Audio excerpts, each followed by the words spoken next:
Bienvenidos al estudio de la lección de Escuela Sabática, lección número 6, para el 5 de noviembre del 2022. Él murió por nosotros, sábado 29 de octubre. Para memorizar. Y como Moisés levantó la serpiente en el desierto, así es necesario que el Hijo del Hombre sea levantado, para que todo aquel que en él cree no se pierda, mas tenga vida eterna. Juan capítulo 3, versículos 14 y 15. Se ha dicho que no podemos evitar ni la muerte ni los impuestos. Eso no es totalmente cierto. La gente puede evitar los impuestos, pero no la muerte.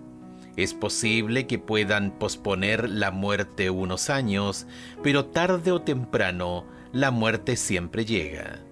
Y porque sabemos que los muertos, justos e injustos, en un principio acaban en el mismo lugar, nuestra esperanza de la resurrección lo es todo para nosotros. Como dijo Pablo, en esta esperanza, incluso también los que durmieron en Cristo perecieron. Primera de Corintios capítulo 15, versículo 18, lo cual es algo bastante extraño si los que durmieron en Cristo están revoloteando en el cielo en presencia de Dios. Por lo tanto, la resurrección de Cristo es fundamental para nuestra fe, porque en su resurrección tenemos la seguridad de la nuestra. Pero antes de que Cristo resucitara de entre los muertos, por supuesto tenía que morir. Por eso, en medio de la agonía del Getsemaní, anticipándose a su muerte, oró: «Ahora está turbada mi alma. ¿Y qué diré? Padre, sálvame de esta hora. Mas para esto he llegado a esta hora». Juan capítulo 12, verso 27. Y su propósito era morir para darnos vida. Esta semana nos centraremos en la muerte de Cristo y lo que significa para la promesa de la vida eterna. Domingo 30 de octubre, desde la fundación del mundo. Escucha Apocalipsis capítulo 13, verso 8, Hechos capítulo 2, verso 23 y Primera de Pedro capítulo 1, versículos 19 y 20. ¿Cómo podría considerarse a Cristo como inmolado desde el principio del mundo? Apocalipsis capítulo 13, versículo 8. Y la adoraron todos los moradores de la tierra, cuyos nombres no estaban escritos en el libro de la vida del Cordero, que fue inmolado desde el principio del mundo. Hechos capítulo 2, versículo 23. A este, entregado por el determinado consejo y anticipado conocimiento de Dios, prendisteis y matasteis por manos de inicuos crucificándole. Primera de Pedro, capítulo 1, versículos 19 y 20. Sino con la sangre preciosa de Cristo, como de un cordero sin mancha y sin contaminación, ya destinado desde antes de la fundación del mundo, pero manifestado en los postreros tiempos por amor de vosotros. Y la adoraron todos los moradores de la tierra, cuyos nombres no estaban escritos en el libro de la vida del Cordero, que fue inmolado desde el principio del mundo. Apocalipsis capítulo 13, verso 8. Lo importante aquí para nosotros es la idea de que Cristo fue inmolado desde el principio del mundo. Obviamente debemos entender esto en un sentido simbólico. El libro de Apocalipsis está lleno de símbolos, porque Cristo no fue crucificado hasta miles de años después de la creación de la tierra. Lo que señala este versículo es que el plan de salvación se había puesto en marcha ya antes de la creación del mundo, y la muerte de Jesús, el Cordero de Dios en la cruz, sería primordial para este plan. Escucha Tito capítulo 1, verso 2, que nos enseña este versículo. ¿Hace cuánto tiempo está vigente el plan de salvación que se centra en la muerte de Cristo? Tito capítulo 1, versículo 2. en la esperanza de la vida eterna, la cual Dios, que no miente, prometió desde antes del principio de los siglos. El plan de nuestra redención no fue una reflexión ulterior, un plan formulado desde la caída de Adán. Fue una manifestación de los principios que desde las edades eternas habían sido el fundamento del trono de Dios, deseado de todas las gentes, página 13. Ese plan se les reveló primeramente a Adán y a Eva en el jardín del Edén. Génesis capítulo 3 versículos 15 y 21, y cada sacrificio de sangre tipificaba ese plan en todo el Antiguo Testamento. Por ejemplo, mientras probaba la fe de Abraham, Dios proveyó un cordero para sacrificar en lugar de Isaac. Génesis capítulo 22 versos 11 al 13. Este reemplazo tipificó aún más claramente la naturaleza sustitutiva del sacrificio expiatorio de Cristo en la cruz. Por lo tanto, el centro de todo el plan de salvación es la muerte sustitutiva de Jesús, simbolizada durante siglos por los sacrificios de animales, cada uno de los cuales es un símbolo de la muerte de Jesús en la cruz, como el Cordero de Dios que quita el pecado del mundo. Juan capítulo 1, verso 29. Los sacrificios de animales son espantosos y sangrientos, eso es verdad, pero ¿por qué esa truculencia y tanta sangre es precisamente lo que nos instruye acerca de la muerte de Cristo en nuestro lugar y cuál fue el terrible costo del pecado? Lunes 31 de octubre, un prefacio a la cruz. ¿Cuál fue la reacción de los discípulos a las predicciones de Jesús sobre sus propios sufrimientos y muerte? ¿Qué deberían enseñarnos sus reacciones sobre los peligros de malinterpretar las Escrituras? Mateo capítulo 16, versículos 21 al 23. Desde entonces comenzó Jesús a declarar a sus discípulos que le era necesario ir a Jerusalén y padecer mucho de los ancianos, de los principales sacerdotes y de los escribas, y ser muerto y resucitar al tercer día. Entonces Pedro, tomándolo aparte, comenzó a reconvenirle diciendo: Señor, ten compasión de ti, en ninguna manera esto te acontezca. Pero él volviéndose dijo a Pedro: Quítate delante de mí, Satanás, me eres tropiezo, porque no pones la mira en las cosas de Dios, sino en las de los hombres. Mateo capítulo 17 versículos 22 y 23. Estando ellos en Galilea, Jesús les dijo: El Hijo del Hombre será entregado en manos de hombres y le matarán, mas al tercer día resucitará. Y ellos se entristecieron en gran manera. Marcos capítulo 9 versos 30 al 32. Habiendo salido de allí, caminaron por Galilea, y no quería que nadie lo supiese, porque enseñaba a sus discípulos y les decía: El Hijo del Hombre será entregado en manos de hombres y le matarán, pero después de muerto resucitará al tercer día.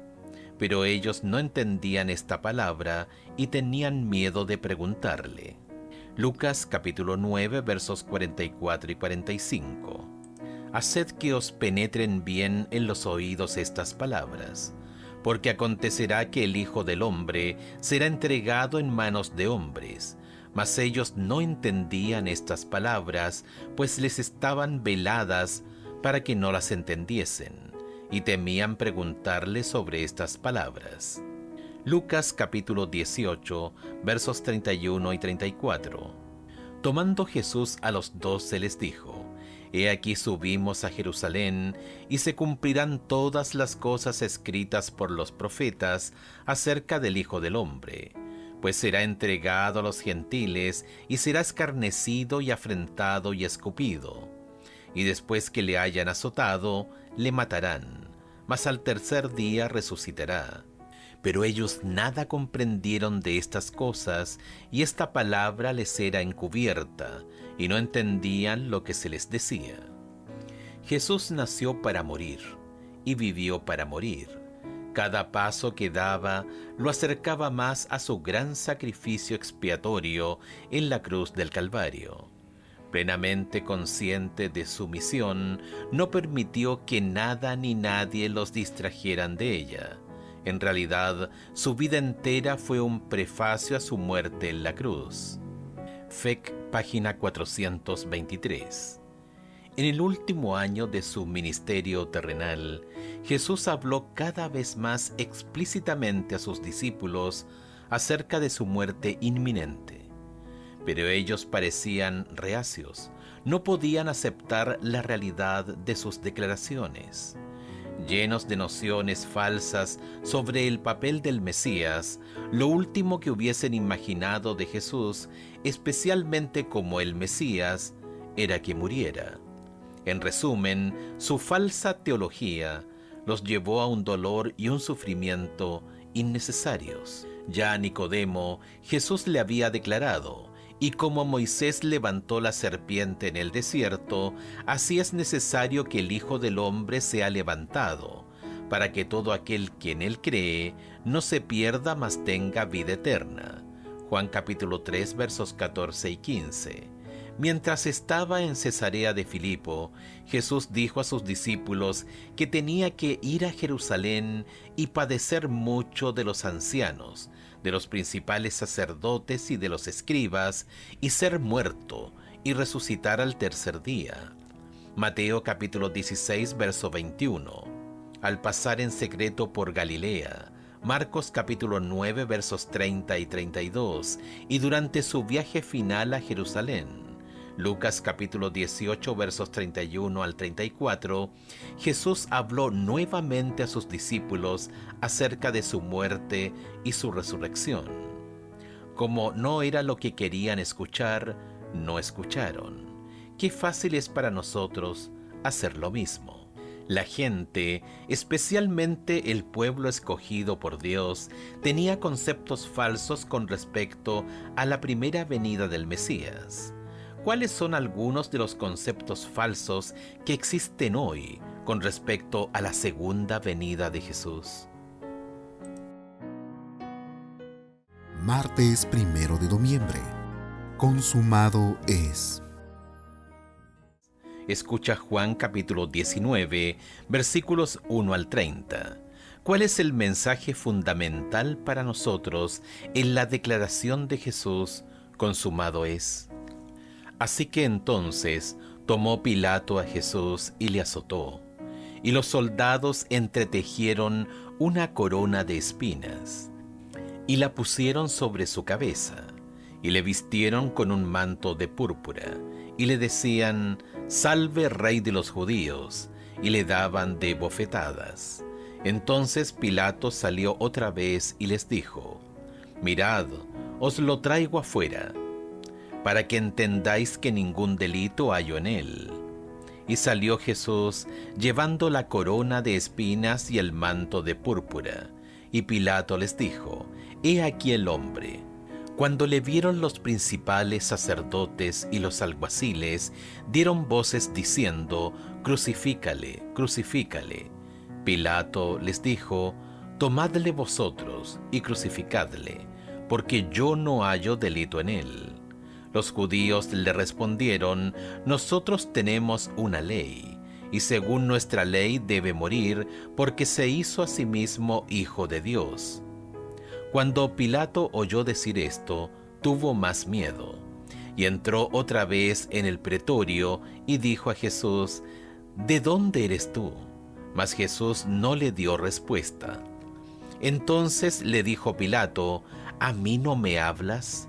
¿No sabes que tengo autoridad para crucificarte y que tengo autoridad para soltarte?». Entonces respondió Jesús: «Ninguna autoridad tendrías contra mí si no te fuese dada de arriba. Por tanto, el que a ti me ha entregado, mayor pecado tiene». Desde entonces procuraba Pilato soltarle, Pero los judíos daban voces diciendo: si a éste sueltas, no eres amigo de César. Todo el que se hace rey, a César se opone. Entonces Pilato, oyendo esto, llevó fuera a Jesús, y se sentó en el tribunal, en el lugar llamado El Losado, y en hebreo Gabata. Era la preparación de la Pascua, y como la hora sexta. Entonces dijo a los judíos: he aquí vuestro rey. Pero ellos gritaron: fuera, fuera, crucifícale. Pilato les dijo: ¿a vuestro rey he de crucificar? Respondieron los principales sacerdotes: no tenemos más rey que César. Así que entonces lo entregó a ellos para que fuese crucificado. Tomaron pues a Jesús y le llevaron.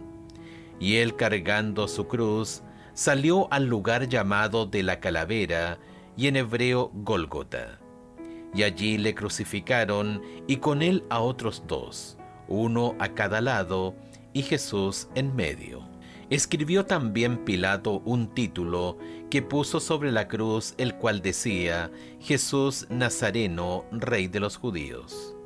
Y muchos de los judíos leyeron este título porque el lugar donde Jesús fue crucificado estaba cerca de la ciudad, y el título estaba escrito en hebreo, en griego y en latín. Dijeron a Pilato los principales sacerdotes de los judíos: no escribas, Rey de los Judíos, sino que él dijo: soy Rey de los Judíos. Respondió Pilato: lo que he escrito, he escrito. Cuando los soldados hubieron crucificado a Jesús, tomaron sus vestidos e hicieron 4 partes, una para cada soldado. Tomaron también su túnica, la cual era sin costura, de un solo tejido de arriba abajo. Entonces dijeron entre sí: no la partamos, sino echemos suerte sobre ellas, a ver de quién será. Esto fue para que se cumpliese la escritura que dice: repartieron entre sí mis vestidos, y sobre mi ropa echaron suertes, y así lo hicieron los soldados. Estaban junto a la cruz de Jesús su madre, y la hermana de su madre, María, mujer de Cleofas, y María Magdalena. Cuando vio Jesús a su madre, y al discípulo a quien él amaba, que estaba presente, dijo a su madre: mujer, he ahí tu hijo. Después dijo al discípulo: he ahí tu madre. Y desde aquella hora el discípulo la recibió en su casa.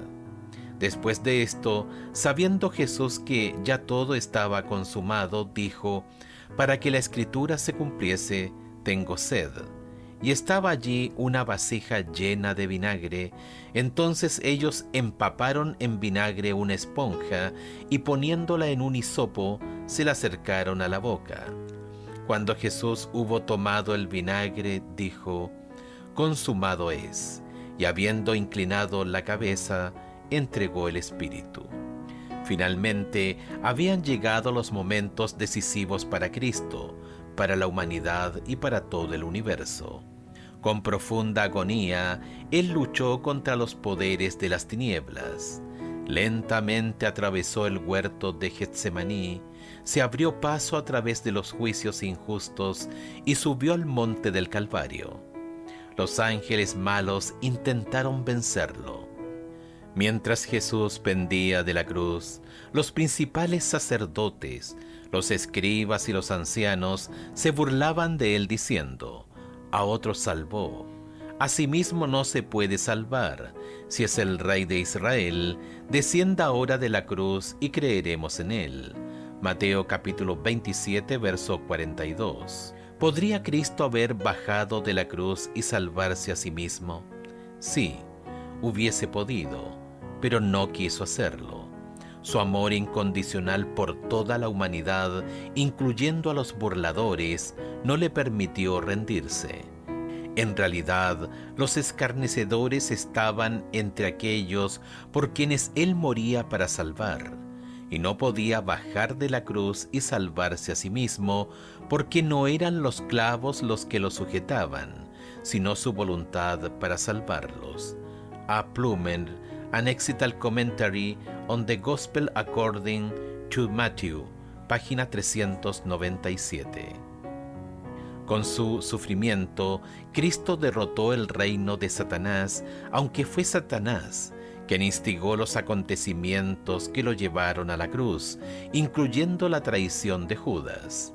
Juan capítulo 6, versos 70, capítulo 13, versos 2 y 27. En cierto modo, de una manera que el Evangelio no pretende describir, la muerte de Jesús es tanto un acto de Satanás como un acto en el que Jesús gana la victoria sobre Satanás. G. G. Leid, Theology of New Testament, página 192. Al exclamar sobre la cruz, consumado es, Juan capítulo 19, verso 30, Cristo dio a entender no solo que su agonía había llegado a su fin, sino especialmente que había ganado el gran conflicto histórico cósmico contra Satanás y sus fuerzas del mal. Todo el cielo se asoció al triunfo del Salvador. Satanás estaba derrotado y sabía que había perdido su reino. Deseado de todas las gentes, página 706. Es difícil captar este asombroso contraste. En la absoluta humillación del Hijo de Dios, Él había ganado, para nosotros y para el universo, la victoria más grande y gloriosa. Piensa en lo grave que debe ser el pecado, ya que requirió la muerte de Cristo para expiarlo. ¿Qué debería enseñarnos esta verdad acerca de cuán inútiles son nuestras obras para obtener méritos ante Dios? A fin de cuentas, ¿qué podemos agregar a lo que Cristo ya ha hecho por nosotros? Lleva tu respuesta a la clase el sábado.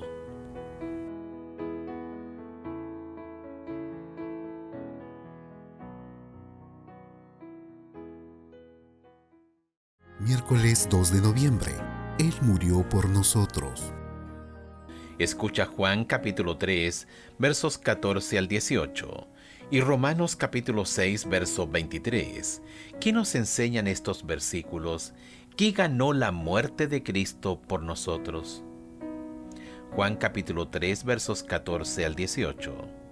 Y como Moisés levantó la serpiente en el desierto, así es necesario que el Hijo del Hombre sea levantado, para que todo aquel que en él cree no se pierda, mas tenga vida eterna. Porque de tal manera amó Dios al mundo, que ha dado a su Hijo unigénito, para que todo aquel que en él cree no se pierda, mas tenga vida eterna. Porque no envió Dios a su Hijo al mundo para condenar al mundo, sino para que el mundo sea salvo por él. El que en él cree no es condenado, pero el que no cree ya ha sido condenado, porque no ha creído en el nombre del unigénito Hijo de Dios. Romanos capítulo 6, verso 23. Porque la paga del pecado es muerte, mas la dádiva de Dios es vida eterna en Cristo Jesús, Señor nuestro. Cuando Jesús llegó al río Jordán para bautizarse, Juan el Bautista exclamó: «He aquí el Cordero de Dios que quita el pecado del mundo». Juan capítulo 1, verso 29. Esta declaración reconocía a Cristo como el Cordero de Dios antitípico, a quien apuntaban todos los verdaderos sacrificios del Antiguo Testamento. Pero los sacrificios de animales no pueden quitar los pecados por sí mismos. Hebreos capítulo 10, verso 4. Ofrecían solo un perdón condicional que dependía de la efectividad del futuro sacrificio de Cristo en la cruz. Si confesamos nuestros pecados, Él es fiel y justo para perdonar nuestros pecados y limpiarnos de toda maldad. Primera de Juan capítulo 1, versículo 9. Escucha Juan capítulo 3, versos 16 y 17. Qué gran esperanza puedes obtener de estos versículos, especialmente cuando sientes, con razón, que mereces ser condenado por algo que cometiste. Porque de tal manera amó Dios al mundo, que ha dado a su Hijo unigénito, para que todo aquel que en él cree no se pierda, mas tenga vida eterna. Porque no envió Dios a su Hijo al mundo para condenar al mundo, sino para que el mundo sea salvo por él. Piensa en lo que significa todo esto. Jesús, aquel que creó el cosmos. Juan capítulo 1 versos 1 al 3. Se ofreció a sí mismo por cada uno de nosotros como sacrificio por los pecados. Todo para que no tengamos que ser condenados por lo que merecidamente se nos podría condenar. Esta es la gran promesa del Evangelio. Jesucristo declaró que de tal manera amó Dios al mundo que ha dado a su Hijo unigénito, para que muriera por nosotros. Juan capítulo 3, verso 16. Pero nunca debemos olvidar que Cristo se ofreció voluntariamente en nuestro favor. Hebreos capítulo 9, verso 14. Lutero se refirió a la cruz como el altar en que Él, Cristo, consumido por el fuego del amor ilimitado que ardía en su corazón, presentó el sacrificio vivo y santo de su cuerpo y su sangre al Padre con ferviente intercesión, con gran clamor y lágrimas apasionadas y angustiosas. Hebreos capítulo 5, verso 7. Luther's Works, tomo 13, página 319. Cristo murió una vez para siempre. Hebreos capítulo 10, versos 10 y 12, porque su sacrificio es más que suficiente y nunca pierde poder.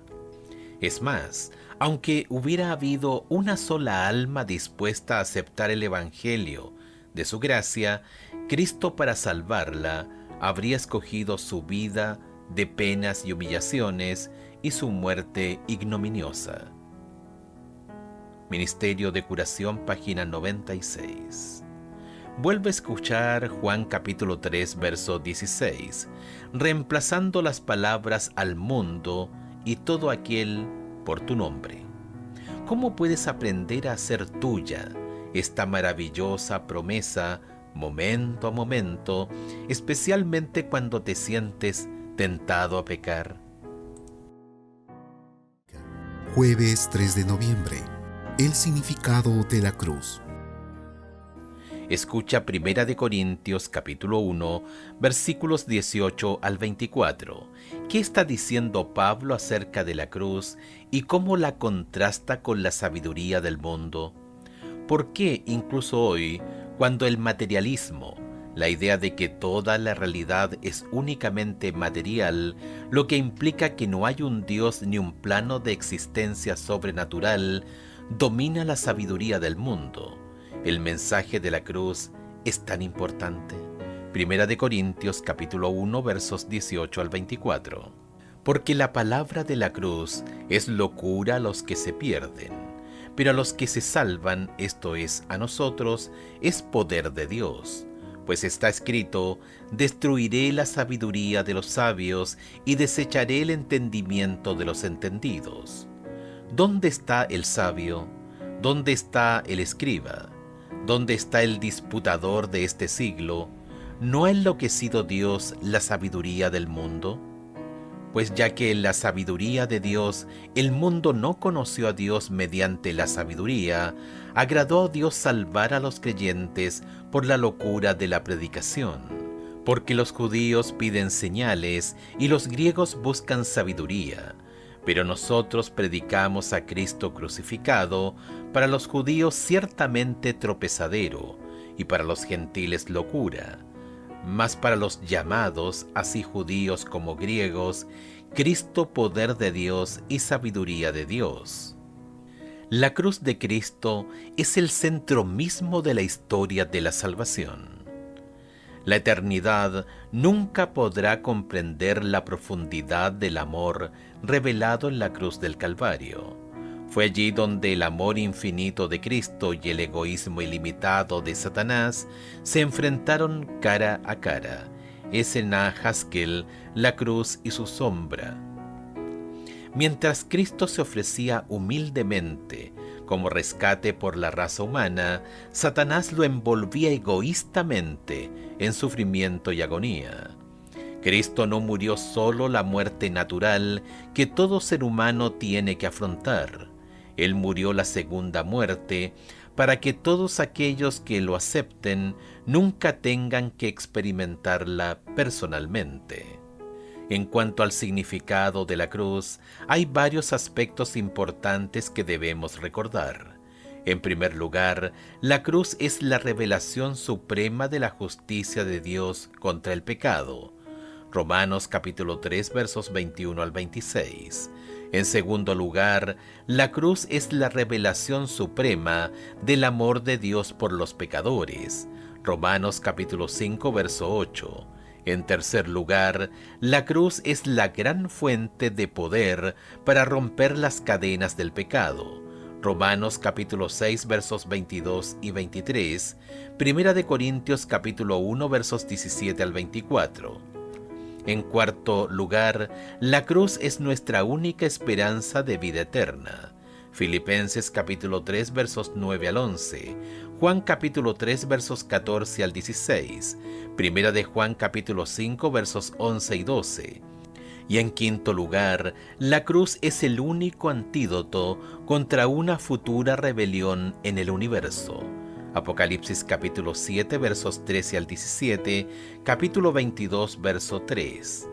La sabiduría del mundo no puede revelar ninguna de estas verdades primordiales sobre la cruz. Al contrario, antiguamente como ahora, la predicación de la cruz era locura para la sabiduría mundana, que a menudo ni siquiera reconoce la verdad más obvia que podría haber, que existe un creador. Romanos capítulo 1 versos 18 al 20. La palabra griega para locura está ligada a la palabra española imbécil, es decir, la predicación de la cruz es imbécil según la sabiduría del mundo. La sabiduría del mundo no puede reconocer a Jesús ni la salvación que Él nos ofrece mediante su muerte sustitutiva en la cruz. Más allá del valor que la sabiduría del mundo nos pueda ofrecer, ¿por qué nunca debemos permitir que interfiera en lo que creemos acerca de Jesús y la esperanza que se nos ofrece mediante la locura de la predicación? Primera de Corintios capítulo 1, verso 21. Viernes 4 de noviembre. Para estudiar y meditar. Lee Elena de White, El deseado de todas las gentes, Getsemaní, páginas 636 a las 646. Calvario, páginas 690 a las 705. El camino a Cristo, arrepentimiento, páginas 20 a la 32. Vi que todo el cielo se interesaba en nuestra salvación. ¿Y habremos de ser nosotros indiferentes? ¿Seremos negligentes como si fuese asunto de poca monta el que seamos salvos o perdidos? ¿Despreciaremos el sacrificio que fue hecho por nosotros? Algunos han obrado así. Han jugado con la misericordia que se les ofrecía y el desagrado de Dios pesa sobre ellos. No siempre habrá de quedar entristecido el Espíritu de Dios. Si se lo contrista algo más, se apartará. Después de que se haya hecho todo lo que Dios podía hacer para salvar a los hombres, y ellos por su vida hayan demostrado que desprecian la misericordia ofrecida por Jesús, la muerte será su parte, y pagarán caro esa actitud. Será una muerte horrible, porque habrán de sufrir la agonía que Cristo soportó en la cruz para obtener la redención que ellos han rehusado, y se darán cuenta de lo que han perdido, la vida eterna y la herencia inmortal. El gran sacrificio que fue hecho para salvar a las almas nos revela su valor. Cuando el alma preciosa se perdió para siempre. Testimonios para la Iglesia, tomo 1, página 119. Preguntas para dialogar. 1. Hebreos capítulo 10, verso 4 dice que la sangre de los toros y de los machos cabríos no pueden quitar los pecados. Entonces, ¿cómo se salvaba la gente en los tiempos del Antiguo Testamento? La analogía de una tarjeta de crédito que se utiliza para realizar pagos, pero luego hay que pagar la factura de la tarjeta de crédito. ¿Cómo puede ayudarnos a comprender mejor este tema? 2. Lee 2 de Corintios capítulo 5 versos 18 al 21. Si Cristo murió por los pecados del mundo entero, ¿por qué no todos serán salvos? ¿Por qué la elección personal juega un papel crucial en la determinación de quienes se salvarán gracias a la cruz y a quienes se perderán a pesar del gran sacrificio hecho en su favor? 3. ¿Cuáles son algunas de las cosas que enseña la sabiduría del mundo que son locura para Dios? ¿Qué decir de la idea de que el increíble diseño y la belleza del mundo son puramente una creación fortuita, o de que el universo surgió de la nada? ¿Qué otros ejemplos se te ocurren? 4. Medita sobre la pregunta final del estudio del martes. Considera la cruz y lo que sucedió allí, que hace que la idea de la salvación por obras sea tan inútil, tan errónea y tan contraria al plan de salvación. Que Dios te bendiga el día de hoy.